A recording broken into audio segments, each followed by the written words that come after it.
as a Yemenite Jew, I can tell you that the name itself is not the devil, is not a pagan idol, is not the moon god, as evangelical Christians have been propagating for decades. This is a very, very sick cult, by the way, and their idiocy is quite redundant.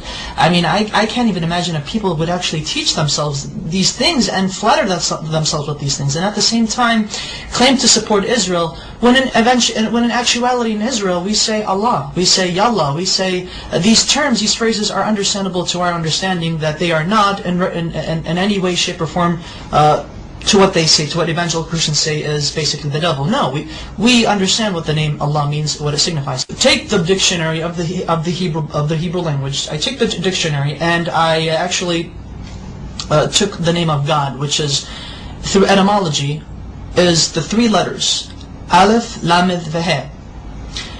Basically, I wrote it down. I know I don't have the whole thingamajigs on, you get the idea. So basically, Aleph, Lamed, Veh, this in Hebrew means, see, that's the thing. Without the vowels, because the dots, the nikud, the dots, are the vowels right here, these are vowels beneath the letters, indicate how the word itself is to be pronounced. So I'm going to block these right now for a second, but I'm going to show you. This right here, in my understanding, because I'm going to say what it is, this says God. Elah is God in Hebrew. Now, with these two right here, with these two vowels, this is the Fatah Sagol, Fatah Sagol. This would indicate that this would turn the word God, which without these vowels it would be God, Elah. Now it would be Olo, Olo.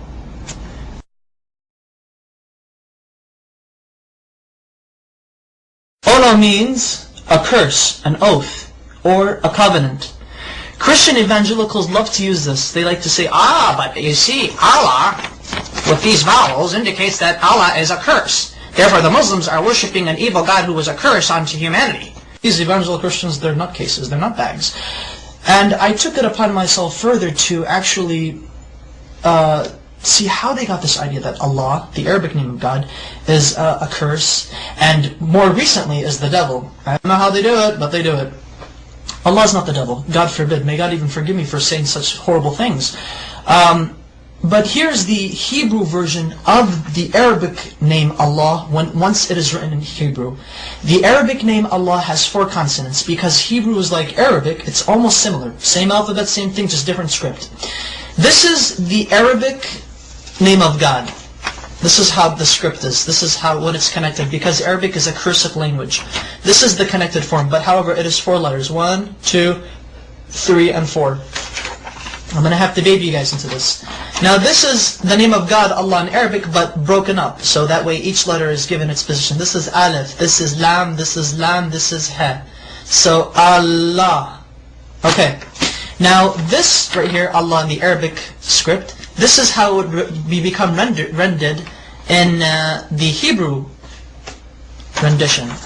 That way, Allah in Hebrew would be Aleph, Lamed, Lamed, He. Okay.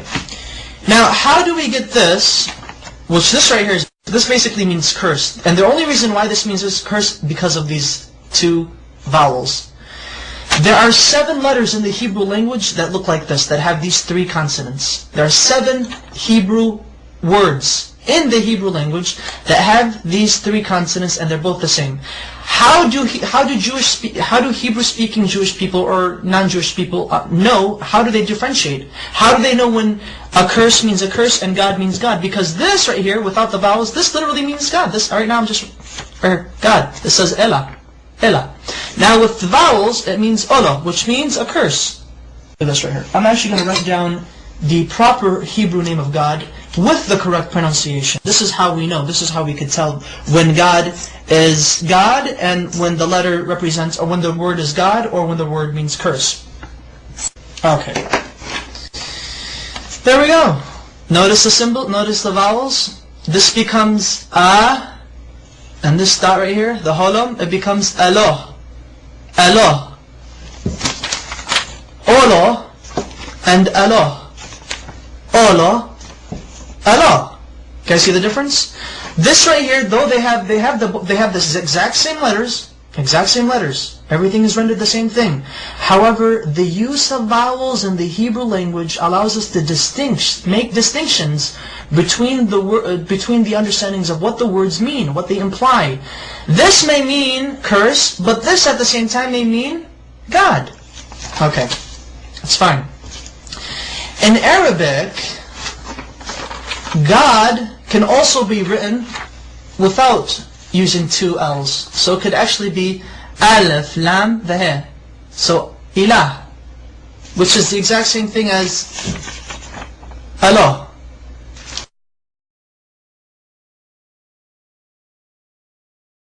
Their understanding of how they approach God is exquisitely the same. We do not share the system of belief with Christians that they and us worship the same God. No, we do not. So help me God. But Christian evangelicals do not worship the God of Israel. They do not worship the Islamic perspective of God. Maimonides, one of our greatest philosophers in Judaism, as well as a religious philosopher of Judaism, has quoted extensively in his beautiful Igeret Teman, or the Epistle to Yemen, in which he was basically teaching and basically answering many questions brought forward to him. The Jews of Yemen asked, what is your position of Muslims? Are they considered idol worshippers? Are they considered paganists? And Maimonides said, the Muslims, the idolatry has been removed from their hearts. A Muslim does not know idolatry, he does not know paganism, he has no form of whatsoever of any grain left in his heart. Therefore it is permitted unto a Jew, when he enters a land where he cannot find a synagogue, that he is allowed to pray in a Muslim mosque. He's okay, it's fine, it's okay. Hey, I can go to a Muslim mosque and pray if I have to, if I can't find a shul. However, Maimonides says, be careful. If a Jew enters a land where there is no mosque or a synagogue, then he is forbidden to enter a Christian church if there is one. Do not pray in a Christian church.